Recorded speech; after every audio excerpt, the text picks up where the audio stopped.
Hello friends, welcome back to Ignopals Kannada. ಇವತ್ತಿನ ಈ video ಎಲ್ಲ ಇಗ್ನೋ ಸ್ಟೂಡೆಂಟ್ಸ್ಗೆ ತುಂಬ ಇಂಪಾರ್ಟೆಂಟ್ ಆಗಿರುತ್ತದೆ.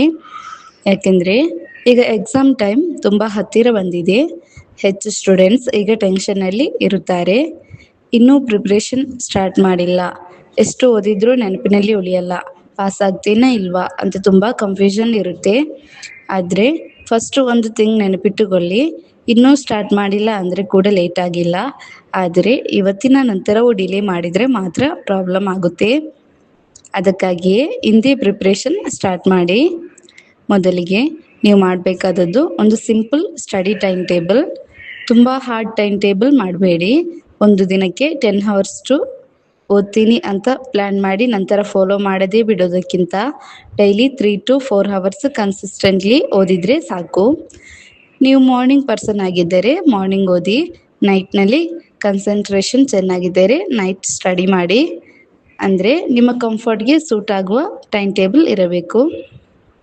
ಸ್ಟಡಿ ಟೈಮ್ ಟೇಬಲ್ ಮಾಡುವಾಗ ಸಬ್ಜೆಕ್ಟ್ಸ್ ಡಿವೈಡ್ ಮಾಡಿ. ಒಂದೇ ಸಬ್ಜೆಕ್ಟ್ ಕಂಟಿನ್ಯೂಸ್ಲಿ ಓದಬೇಡಿ. ಸ್ವಲ್ಪ ಥಿಯರಿ, ಸ್ವಲ್ಪ ಇಂಪಾರ್ಟೆಂಟ್ ಕ್ವಶನ್ಸ್, ಸ್ವಲ್ಪ ರಿವಿಷನ್, ಹೀಗೆ ಮಿಕ್ಸ್ ಮಾಡಿ ಓದಿದರೆ ಬೋರ್ಡಮ್ ಬರೋದಿಲ್ಲ. ಮತ್ತೊಂದು ಕಾಮನ್ ಡೌಟ್ ಏನಂದರೆ ಯಾವ ಮೆಟೀರಿಯಲ್ ಯೂಸ್ ಮಾಡೋದು. ಫ್ರೆಂಡ್ಸ್, ಇಗ್ನೋ ಬುಕ್ಸ್ ಇದ್ದರೆ ಫಸ್ಟ್ ಅದನ್ನೇ ಓದಿ. ಏಕೆಂದರೆ ಎಕ್ಸಾಮ್ಸ್ನಲ್ಲಿ ಹೆಚ್ಚಿನ ಕ್ವಶನ್ಸ್ ಬುಕ್ಸ್ ಇಂದ ಬರುತ್ತದೆ.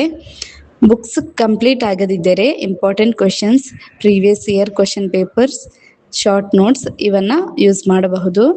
ಕೆಲವರು ಕೇಳ್ತಾರೆ 50 ಮಾರ್ಕ್ಸ್ ಬಂದರೆ ಸಾಕು, ಹೇಗೆ ಪ್ರಿಪೇರ್ ಮಾಡೋದು. ಅವರಿಗೆ simple answer, repeated questions, important topics ಮತ್ತು ಪ್ರೀವಿಯಸ್ ಇಯರ್ ಕ್ವಶನ್ಸ್ ಕನ್ಸಂಟ್ರೇಟ್ ಮಾಡಿ. ಅದೇ ಕ್ವೆಶನ್ಸ್ ಮತ್ತೆ ಪ್ರಾಕ್ಟೀಸ್ ಮಾಡಿ. ಅದರಿಂದ ಕಾನ್ಫಿಡೆಂಟ್ ಕೂಡ ಇನ್ಕ್ರೀಸ್ ಆಗುತ್ತೆ. ಮತ್ತೊಂದು ವೆರಿ ಇಂಪಾರ್ಟೆಂಟ್ ಥಿಂಗ್, ರಿವಿಷನ್. ಒಮ್ಮೆ ಓದಿದರೆ ಸಾಕಾಗಲ್ಲ. ರಿವಿಷನ್ ಮಾಡಿಲ್ಲ ಅಂದರೆ ಎಕ್ಸಾಮ್ ಟೈಮ್ನಲ್ಲಿ ಎಲ್ಲ ಮರೆತು ಹೋಗುತ್ತದೆ. ಆದ್ದರಿಂದ ಡೈಲಿ ಸ್ವಲ್ಪ ಟೈಮ್ ರಿವಿಷನ್ಗೆ ಇಡಿ. ಅದರ ಜೊತೆಗೆ ಮಾಡೆಲ್ ಟೆಸ್ಟ್ ಅಥವಾ ಮಾಕ್ ಟೆಸ್ಟ್ ಬರೋದು ತುಂಬ ಇಂಪಾರ್ಟೆಂಟ್. ಯಾಕಂದರೆ ಹಲವಾರು ಸ್ಟೂಡೆಂಟ್ಸ್ಗೆ ಪ್ರಾಬ್ಲಮ್ ಏನಂದರೆ ಆನ್ಸರ್ ಗೊತ್ತಿರುತ್ತದೆ, ಆದರೆ ಎಕ್ಸಾಮ್ ಹಾಲ್ನಲ್ಲಿ ಟೈಮ್ ಸಾಲಲ್ಲ. ಈ ಪ್ರಾಬ್ಲಮ್ ಸಾಲ್ವ್ ಆಗೋಕ್ಕೆ ಮಾಕ್ ಟೆಸ್ಟ್ ತುಂಬ ಹೆಲ್ಪ್ ಆಗುತ್ತೆ. ಟೈಮ್ ಮ್ಯಾನೇಜ್ಮೆಂಟ್ ಇಂಪ್ರೂವ್ ಆಗುತ್ತೆ, ರೈಟಿಂಗ್ ಸ್ಪೀಡ್ ಇಂಪ್ರೂವ್ ಆಗುತ್ತೆ, ಎಕ್ಸಾಮ್ ಫಿಯರ್ ಕೂಡ ಕಡಿಮೆ ಆಗುತ್ತೆ. ಮತ್ತೊಂದು important thing, mobile distraction. Study ಮಾಡುವಾಗ ಫೋನ್ ಸೈಡ್ಗೆ ಇಡಿ. Social media, reels, unnecessary scrolling ಇವಕ್ಕೆ ಲಿಮಿಟ್ ಹಾಕಿ. 1 ಅವರ್ ಕನ್ಸಂಟ್ರೇಷನ್ ಇಟ್ಟು ಓದಿದರೆ 5 ಅವರ್ಸ್ ಮೊಬೈಲ್ ಹಿಡಿದು ಕೂತಿದ್ದಕ್ಕಿಂತ ಹೆಚ್ಚು ಬೆನಿಫಿಟ್ ಸಿಗುತ್ತದೆ. ಹೆಲ್ತ್ ಕೂಡ ಈಕ್ವಲಿ ಇಂಪಾರ್ಟೆಂಟ್.